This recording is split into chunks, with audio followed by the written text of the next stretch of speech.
March 9, 1945. Just before midnight. Tokyo. The air is still enough that smoke hangs low between the wooden houses, trapped like a held breath. Somewhere in the distance, a train whistles, a dog barks, most of the city is asleep. Then the sirens begin. At first they sound wrong, too calm, too brief. Not the frantic wail Tokyo has learned to fear. This isn't a mass raid warning, just an alert. The kind people have learned to ignore. Above the city, nearly 2 miles up, the first B-29 Superfortresses are already crossing the coastline. Their engines thrum in a deep, steady rhythm, 4 Wright Cyclone engines per aircraft, each one carrying more power than any bomber Japan has ever faced. But tonight, they are flying lower than expected. Much lower. 6,000 feet. You can almost feel the heat rolling off their engines as they descend, slipping beneath the jet stream that usually scatters bombs across miles of empty space. General Curtis LeMay has ordered it so. No tight formations, no high altitude, no defensive gunners firing back. Just bombers and fire. On the ground, Japanese air defense officers stare at their plotting boards in confusion. This doesn't make sense. The B-29 is supposed to be fragile, a temperamental giant plagued by engine fires and maintenance nightmares. Japanese intelligence has said so for years. The bomber is over-engineered, too complex, too delicate for sustained war. They laughed at it in briefings, mocked it in reports. A plane like that can't be reliable. But the radar screens tell a different story. Dots begin to appear not in neat, predictable lines but scattered, loose, relentless. Too many, coming too fast, and too low. By the time the first bombs fall, it's already too late. They are not the heavy, single explosions Tokyo knows. These are smaller, lighter, hundreds of them, thousands. Each canister bursts midair, scattering clusters of incendiaries, M69 napalm bombs, designed not to crater but to cling. They punch through paper walls, tatami mats, roof tiles. They roll under floorboards and ignite with a hissing roar. Fire blooms everywhere at once. Within minutes, entire neighborhoods are burning in unison, the flames feeding on tightly packed wooden homes built long before modern fire breaks were ever imagined. The wind rises not from weather but from heat, a self-made storm. Up above, LeMay's bombers circle methodically, their crews watching the city transform. Navigator reports crackle through headsets, bomb bay doors open again, and again. No flak bursts greet them. Japanese anti-aircraft guns were calibrated for high-altitude targets. The shells explode far above the bombers, useless bursts of black smoke in empty sky. Fighter interceptors struggle to climb in time, their engines gasping, their pilots disoriented by the sheer scale of the raid. This wasn't supposed to happen. For years, Imperial Japanese planners had reassured themselves. Even if America built a new bomber, it wouldn't change the war. Too complex, too many moving parts. Engines would fail. Crews would be lost before reaching Japan. Factories would choke on the logistics. They had studied the B-29 on paper and found comfort in its flaws. Now those flaws don't matter. What matters is that more than 300 superfortresses are over Tokyo, and more are coming. On the ground, firefighters rush toward the flames, only to be swallowed by them. Water pressure drops, pumps fail. Streets clog with people carrying bundles, children, whatever they can grab before the smoke blinds them. The heat becomes unbearable. Oxygen is ripped from the air as firestorms merge, creating winds so strong they pull people off their feet. Some are thrown back into the flames. Others collapse where they stand, suffocating before the fire ever touches them. In the Imperial Palace, staff officers listen to fragmented reports arriving by telephone and runner. Entire wards are gone. Communications are severed. The Sumida River is choked with bodies. people who fled the flames only to drown or boil alive as burning debris rains down. By 2 a.m., Tokyo is visible from over 100 miles away. Up in the bombers, some American crewmen grow quiet, others stare, transfixed. This isn't precision bombing. This is something else entirely, a city being erased in real time. LeMay's orders echo in every cockpit: keep flying, keep dropping, don't linger. The raid lasts nearly 3 hours. By dawn, 16 square miles of Tokyo are ashes. More than 100,000 people are dead. And inside the Japanese high command, something fundamental has cracked. Because the B-29 was not supposed to survive this. It was not supposed to fly this low. It was not supposed to return night after night. But as the sun rises over a blackened capital, one realization settles in: quiet, terrifying, undeniable. The bomber they mocked has become the weapon that will burn Japan alive. And this was only the beginning. August 1944. Kure Naval District. A windowless briefing room thick with cigarette smoke. Rear Admiral Sadatoshi Tomioka listens as intelligence officers shuffle papers and clear their throats. On the table lie grainy reconnaissance photos, distant silhouettes of an American aircraft unlike anything Japan has faced before. The Boeing B-29 Superfortress. The officers speak carefully, too carefully. They mention its size, its range, its pressurized cabins and remote-controlled gun turrets, but every sentence ends the same way, with doubt. Too complex, too ambitious, too unreliable. Japanese planners have heard this story before. American weapons always sound impressive on paper, but war reveals weaknesses. Engines overheat, crews crack, maintenance collapses under real combat conditions. Someone chuckles softly. 4 engines, pressurization systems, centralized fire control, a bomber stuffed with experimental technology. It sounds less like a weapon and more like a liability. Japan's aircraft industry has struggled for years to mass-produce reliable engines. They assume America faces the same constraints. No nation can build something this complicated in the numbers required to matter. They file the B-29 away as a problem, but not the problem. That mistake begins months earlier, half a world away. November 1943. The jungles of India. The newly completed airfields of eastern Bengal. American ground crews work knee-deep in mud, sweat streaking their faces as they assemble the first operational B-29 groups. The aircraft arrive with problems, plenty of them. Engines that overheat, gearboxes that fail, fires that erupt mid-flight. The skeptics seem vindicated. But something different is happening behind the scenes. Instead of abandoning the program, the United States throws resources at it with a brutality matched only by its factories. Engineers from Wright and Boeing swarm the airfields. Parts are redesigned on the spot, procedures rewritten, maintenance cycles shortened. Losses are studied, not ignored. Every failure feeds the next improvement.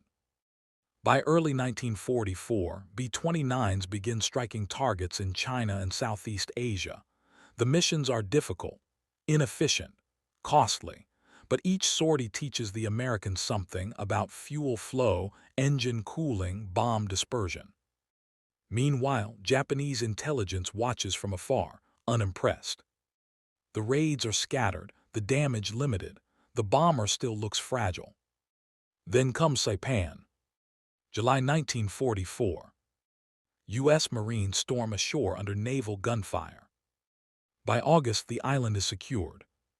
And suddenly, Japan is no longer an ocean away.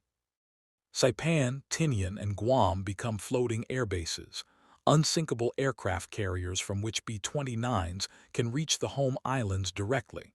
No dangerous supply lines through China. No improvised jungle runways. Just concrete, steel, and time. Japanese planners understand the significance but underestimate the scale. They believe American production will bottleneck, that maintenance will limit sortie rates, that crews will wear down. They don't understand American logistics. On Tinian, engineers blast entire hillsides flat, runways stretch for miles, fuel pipelines snake underground, bomb dumps appear overnight. By late 1944, B-29s are taking off in numbers no one in Tokyo believed possible. Still, the doctrine remains unchanged. High-altitude bombing, precision attacks, American faith in Norden bomb sites and daylight formations. Japanese defenses are designed around this assumption. Fighters are optimized for climbing intercepts. Anti-aircraft guns are sighted for 25 to 30,000 feet. The B-29 fits neatly into their expectations.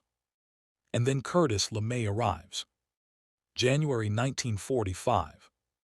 General Curtis Emerson LeMay steps onto the tarmac at Guam, cigar clenched between his teeth, eyes already scanning the horizon. He has studied the reports. He knows the numbers. High-altitude precision bombing is failing. Jet stream winds over Japan scatter bombs miles from their targets. Cloud cover hides factories. Losses mount while results disappoint. LeMay does not believe in comfort or tradition or excuses. He believes in results. Within weeks, he begins dismantling the entire doctrine. Gun turrets are stripped to reduce weight. Formation flying is abandoned. Crews are briefed for night operations at low altitude, something bomber doctrine has long considered suicidal. The crews are uneasy. Flying low means vulnerability. Fighters, flak, collisions, fire. But LeMay understands something Japanese planners do not. Japan's cities are made of wood and paper. Its air defenses are rigid. Its fighters lack radar. And its people have never faced sustained incendiary attack. The B-29 doesn't need precision. It needs fire. The first low-altitude tests are devastating. Bomb loads increase. Accuracy improves. Losses remain surprisingly low. Japanese interceptors arrive too late, climbing desperately through darkness, engines straining.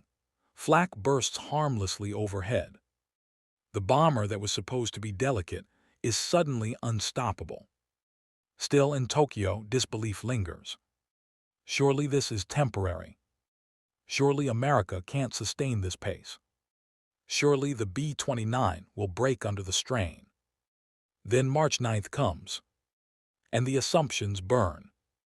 As dawn rises over Tokyo's ruins, Japanese officials walk streets that no longer exist. Entire districts have vanished. Firestorms have erased landmarks used for generations. Reports arrive from Nagoya, Osaka, Kobe. The pattern is clear now. This is not harassment. This is annihilation. And the B-29, the aircraft once dismissed as impractical, is returning every night, repaired, refueled, rearmed with mechanical indifference. Inside the Imperial General Headquarters, the question is no longer if Japan can stop the Superfortress. It is whether Japan can survive it. And somewhere deep in the calculations, another realization begins to form, darker, heavier. If America can do this with fire, what else might it be building? March 10, 1945. Dawn over Tokyo. The sun rises through smoke so thick it turns the sky a sickly orange. What was once Japan's capital is now a landscape of embers and twisted iron. Streets are unrecognizable. Canals are clogged with debris and bodies. Imperial officials move through the ruins in stunned silence. Many have lost their own homes. Some have lost families. No one speaks it aloud, but the truth hangs over every step they take. This was not bombing. This was extermination.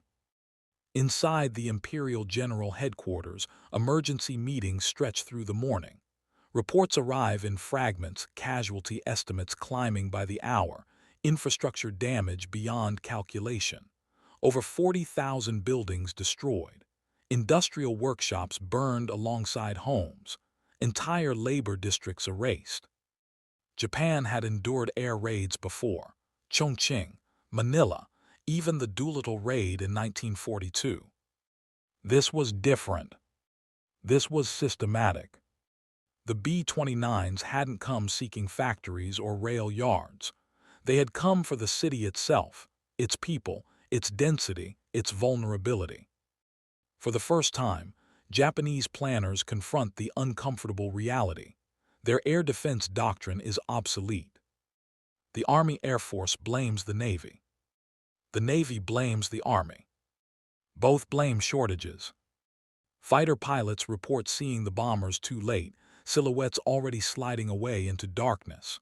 Radar coverage is patchy. Night interception is nearly impossible. Fuel shortages keep aircraft grounded. Trained pilots are irreplaceable. And the B-29s keep coming. March 11th. Nagoya burns. March 13th. Osaka. March 16th. Kobe. Each raid follows the same brutal logic: low altitude, nighttime, incendiaries first. Fire spreads faster than command decisions. Fire doesn't need accuracy. Civil defense collapses. Japan had prepared its population for sacrifice, but not for this. Buckets and hand pumps are useless against firestorms.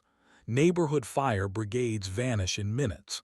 Evacuation plans crumble as roads choke with panicked civilians.